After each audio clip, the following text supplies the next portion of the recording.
नमस्कार, मैं धर्म जी। मेरे प्रिय दर्शकों, आज मैं आप लोगों के लिए फिर से एक नई स्टोरी लेके आया हूँ। तो चलिए कहानी को शुरुआत करते हैं। जनवरी 2014 को मुरादाबाद जिले के गुरेठा गांव में दो व्यक्ति पहुंचे। उनमें से एक की गोद में एक बच्चा था। वह बोला, तीर्थकार महावीर मेडिकल कॉलेज में मेरी पत्नी ने एक बेटी को जन्म दिया है। वो बच्ची मर गई है, अब इसे दफनाना है। दफनाने के लिए हमें फावड़ा चाहिए। हमें शमशान बताओ तो इस बच्ची को हम वहां दफना देंगे।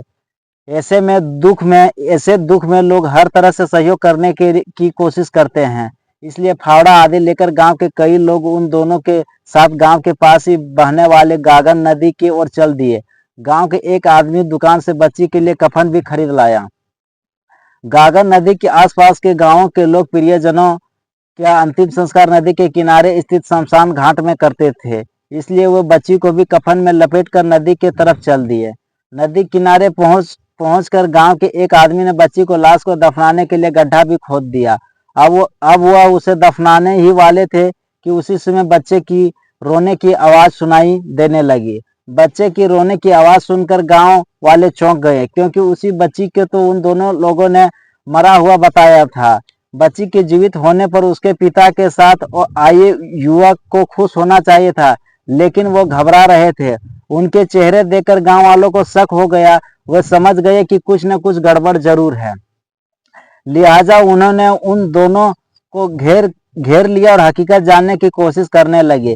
लेकिन ये वही कहते रहे कि डॉक्टर ने बच्ची को मृत बताया था। इसके बाद ही वो उसे दफनाने के लिए आए थे। यह बात गांव वालों को गले नहीं उतर रही थी। शोर शराबा सुनकर आसपास के खेतों में काम करने वाले लोग भी वहां पहुंच गए। भीड़ बढ़ती देख वो दोनों वहां से भागने का मौका ढूंढने लगे। लोगों ने उन्हें दबोच लिया और उसी समय पाकबाड़ा थाने में फोन कर दिया। सूचना में पाकर थाना प्रभारी जितेंद्र यादव सब इंस्पेक्टर सहदेव सिंह के साथ शमशान घाट पहुंच गए। उन्होंने दोनों लोगों से पूछताछ की तो एक ने अपना नाम राजेश और दूसरे ने अपना नाम दिनेश बताया। उन्होंने जब बच्ची को देखा तो वो जीवित था। वो करीब 5-6 दिन की ही लग रही थी। पता चला कि वह राजेश की बेटी और दूसरा युवक उसका साला है। पास ही तीर्थकार महावीर मेडिकल कॉलेज था। पुलिस ने उसी बच्ची को अविलंब मेडिकल कॉलेज में भर्ती करा दिया, जिससे उसकी जान बच सके। डॉक्टरों ने जब उस बच्ची को देखा तो वो चौंक गए, क्योंकि वह बच्ची वहीं पैदा हुई थी और उसकी माँ उसी समय वहीं भर्ती थी। डॉक्टरों ने पुलिस को बताया कि बच्ची उसके पिता राजेश जीवित अवस्था में ले गया था। उसके मरने का तो सवाल ही नहीं है। मामला गंभीर लग रहा था, इसलिए थाना प्रभारी ने यह सूचना नगर पुलिस अधीक्षक महेंद्र यादव को दे दी। डॉक्टरों ने भी बच्ची को आईसीयू में भर्ती करके इलाज शुरू कर दिया। नगर पुलिस अधीक्षक महेंद्र भी थाना पाकबाड़ा पहुंच गए। थाना प्रभारी ने उनके सामने राजेश से सब पूछताछ की तो बच्ची को जिंदा दफन करने की एक चौंकाने वाली कहानी सामने आ गई। राजेश मूल रूप से उत्तर प्रदेश के बरेली शहर हाथीगंज का रहने वाला था। वह मोटर मैकेनिक का काम करता था। पिता राम भरोसे को जब लगा कि राजेश अपने घर चलाने लायक हो गया है, तो उन्होंने बरेली के ही नवाबगंज में रहने वाली मुक्ता प्रसाद की बेटी सुनीता से उसकी शादी कर दी गई। शादी हो जाने के बाद राजेश के खर्चे बढ़ गए, इसलिए राजेश कहीं दूसरे जगह अपने लिए नौकरी ढूंढने लगे। इसी दौरान उत्तरांचल के रुद्रपुर शहर स्थित एक फैक्ट्री में उसकी नौकरी लग गई। उस फैक्ट्री में बाइक की चैन बनती थी। कुछ दिनों बाद राजेश पत्नी सुनीता को भी रुद्रपुर ले गया। वहां हंसी खुशी के साथ उनका जीवन चल रहा था।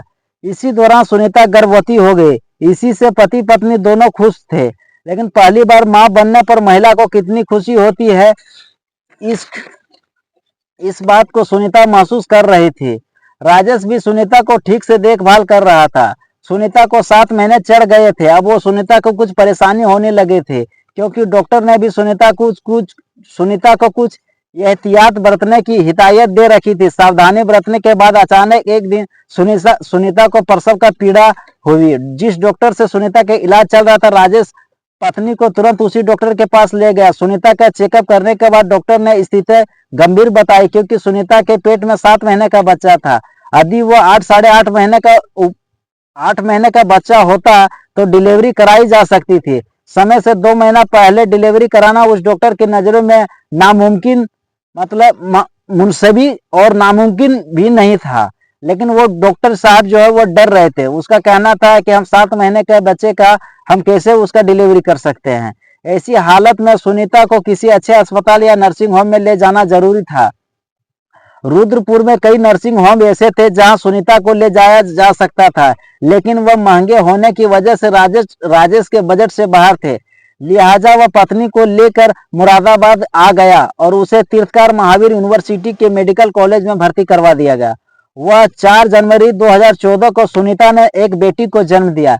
बच्ची 7 महीने में पैदा हुई थी, इसलिए वह बेहद कमजोर थी।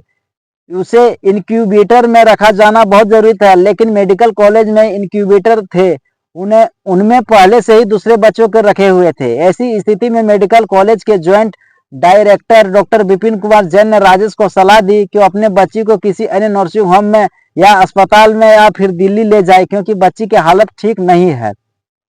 गलत धारणाएं राजेश के मन में भर दी।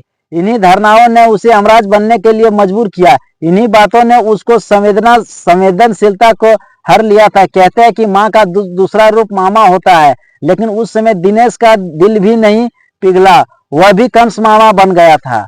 पिता से जमराज बनने के हालत राजेश के सामने चाहे जो भी रहा हो, लेकिन इसमें अकेला वह दोषी नहीं, इसमें दोष उन लोगों का भी है जिन्होंने उसे इस रास्ते पर जाने के लिए मजबूर किया। वह इतना संवेदनहीन हो गया था कि जीवित बेटी को कब्र में रखते समय उसके हाथ तक नहीं कांपे।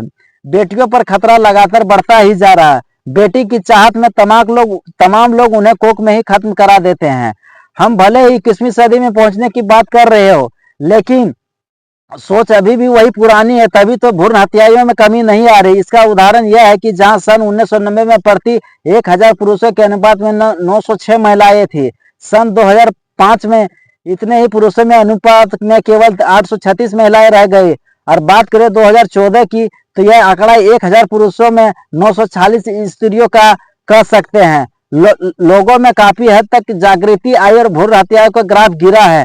यहाँ खुशी की बात है, लेकिन इस मामले में देखकर लगता है कि हमें भी अभी पुरुष की सोच को बदलने की जरूरत है। तो दोस्तों, इस कहानी से हमें ये चीज सीख मिलती है कि हमारे घर में अगर बेटी हो या बेटा हो, देखिए सब लोग चाहता है कि हमारे घर में बेटी हो, लेकिन अगर ऊपर वाले ने चाहा कि अगर हमारे घर में बेटी ना हो, बेटा ना हो, हमारे घर में बेटी है, तो उसे ही अपना बेटी माने। अभी के समय में, अभी का जनरेशन जो निकल के आ रहा है दोस्तों, मेरे प्रिय दर्शकों, अभी के समय में बेटा जो काम कर सकता है वो बेटी भी कर सकती है। अब आप बोलिएगा कि बहुत ऐसे काम होते हैं जो बेटा कर सकता है बेटी नहीं कर सकती, ये रियलिटी है। अगर हमारे जीवन में हमें भगवान अगर बेटा नहीं तो उसे निराश मत होइए, अगर बेटी है तो उसी में खुश रहिए, उसी को आप पढ़ाइए लिखाइए और उसे इतना काबिल बनाइए कि देखना एक दिन आपका बेटा से ज्यादा आपका बेटी नाम रोशन करेगा। और बेटी में एक खासियत बात यह है दोस्तों, अगर आपके घर में बेटी पैदा हुई तो आप बेटी को बेटा बोल सकते हैं, लेकिन बेटा को कभी बेटी नहीं बोल सकते हम। तो आप लोगों को चलते चलते एक मेरे झारखंड राज्य से आज एक अजय कुमार का जन्मदिन है, मैं उनको हार्दिक बधाई देना चाहता हूं। देवघर से विवेक कुमार है, उनका आज जन्मदिन है, उनको मैं हार्दिक बधाई देना चाहता हूं। गिरिडीह जिला से हमारे अरुण जी है, आज उनका सगाई की रस्म थी, आज उनके लिए उनको भी बधाई देना चाहता हूं। हमारे धनबाद जिले से मोहन कुमार, उनको भी मैं आज उनका जन्मदिन है, उसको मैं खुशी खुशी बधाई देना चाहता हूं।